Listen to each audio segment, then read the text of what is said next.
Na tukisonga mbele, serikali ya kaunti ya Narok inaongeza juhudi za kurejesha amani katika eneo la Angata Barikoi ambalo limekuwa na migogoro mikali kati ya jamii za kaunti ya Narok na Migori kutokana na mzozo wa ardhi. Baada ya vifo vya watu 5 na wengine wengi kujeruhiwa katika ghasia za hivi karibuni, gavana wa Narok Patrick Ntuntu ameahidi kuwa serikali itafanya juu chini kuhakikisha amani ya kudumu inarejea katika eneo hilo.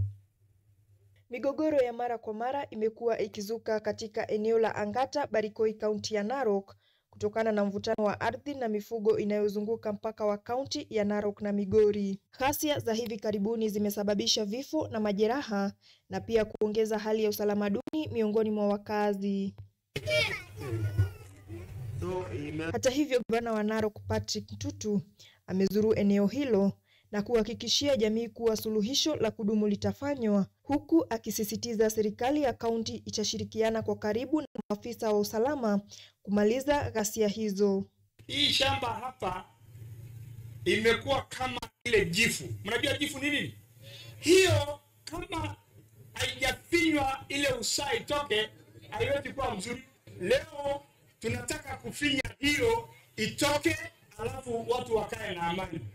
Nataka tu kuhakikishia watu ya Angata Barikoi, mimi kama gavana wenu, afadhali tusifanye kazi nyingine yoyote ile, lakini tuhakikisha ya kwamba watu wanakaa na amani. Ntuntu pia amewahimiza wakazi kuonyesha roho ya undugu na umoja, huku akisisitiza ushirikiano kwa pande zote mbili. Sitaki kusikia kazi ya watu wanapigana kwa sijui nani mkubwa, nani mkubwa kwa hii dunia.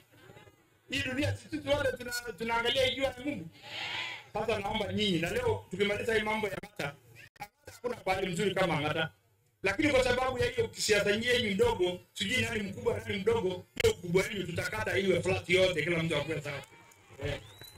Akiongozana naye mbunge wa Emurua Dikir Johana Ngeno alihakikishia wakazi waliotawanywa kutokana na mgogoro kuwa watafidiwa hasara waliopata kutokana na mgogoro. Tumesikia shamba imegawanywa mara mbili. Wale ambao walikuwa wanafaa kulipwa wamelipwa, na sasa ile imebaki ni ya kupea wale pia ambao walikuwa wamepoteza mashamba yao hapa. Kwa ahadi mpya kutoka kwa viongozi wa kaunti na ahadi ya fidia kwa waathirika, wakazi wa Angata Barikoi wanatarajia amani itakuwa inarejea miongoni mwao.